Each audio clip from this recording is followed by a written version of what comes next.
تیرا کلام بتائے گا کہ تیرے دل میں کیا ہے۔ جو شخص دنیا و آخرت میں سلامتی چاہے اسے صبر و رضا سے کام لینا چاہیے، مخلوق سے شکوہ و شکایت کے بجائے اپنی ضروریات کو اپنے خالق کے سپرد کر دے۔ دنیا کی محبت سے خالصان خدا کو دیکھنے والی آنکھ اندھی رہتی ہے۔ اللہ اور رسول صلی اللہ علیہ وسلم کی محبت فکر و فاقہ سے جڑی ہوتی ہے۔ مومن جیسے جیسے بوڑھا ہوتا جاتا ہے اس کا ایمان طاقتور ہو جاتا ہے۔ تیرے سب سے بڑے دشمن تیرے برے ہم نشین ہیں۔ ہر متقی شخص حضور صلی اللہ علیہ وسلم کی آل ہے۔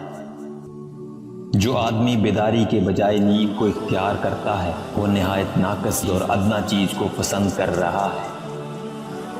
کسی کے لیے بد دعا نہ کر، وجور و ستم کی برداشت صبر کے ساتھ کیا کرو، اور اس کا نتیجہ یہ ہوگا کہ محبت عامہ اور قبولیت عامہ کا منصب مخلوق میں مل جاتا ہے۔